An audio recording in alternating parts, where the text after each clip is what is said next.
ভয়াবহ সড়ক দুর্ঘটনায় পড়ে অল্পের জন্য প্রাণে রক্ষা পেলেন ঢাকাই সিনেমার একসময়ের জনপ্রিয় চিত্রনায়ক মাসুম পারভেজ রুবেল। এ ঘটনায় আহত হয়েছেন আরও ৮ জন। শনিবার সকাল 10:30টায় মাদারীপুরের ঢাকা বরিশাল মহাসড়কে সমাদ্দার নামক স্থানে এ দুর্ঘটনা ঘটে।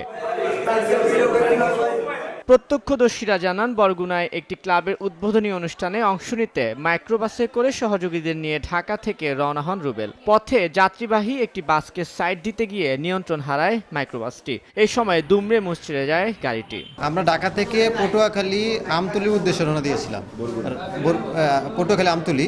তো সেখানে রাজুরে আসা একটা গাড়ি আমাদের গাড়ির সামনে দিয়ে করতে চাপ দিয়েছে, তখন আমাদের গাড়িটা একটা গাছের মধ্যে আমাদের ড্রাইভার বাঁচানোর জন্য গাছের মধ্যে লাগিয়ে দিয়েছে। পরে স্থানীয়দের সহায়তায় আহতদের হাসপাতালে নেওয়া হয়। এই ঘটনায় শরীরে বিভিন্ন স্থানে আঘাতপ্রাপ্ত হলেও নিরাপদে আছেন চিত্রনায়ক রুবেল। বাকিদের দেওয়া হয়েছে প্রাথমিক চিকিৎসা, তবে দুজনের অবস্থা আশঙ্কাজনক।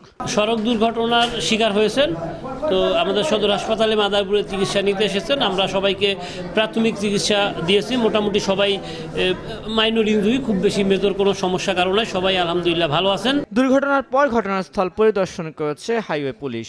ঢাকার থেকে যাচ্ছিল পটুয়াখালীর দিকে, গাড়িটা সরাসরি তেঁতুল গাছের সাথে লাগছে, অন্য কোনো গাড়ির সাথে যে অ্যাক্সিডেন্ট করেছে এমন কিছু না। ক্যারিয়ারে প্রায় 200-রও বেশি সিনেমায় অভিনয় করেছেন রুবেল। প্রযোজনা ও পরিচালনা করেছেন 17টি চলচ্চিত্র। রুবেল অভিনীত সিনেমার মধ্যে হুঙ্কার, 20 দাঁত, অকর্মা, লড়াই, টপ রংবাজ, রাগী ইত্যাদি ছিল উল্লেখযোগ্য। তানভীর হাসান, সময় সংবাদ।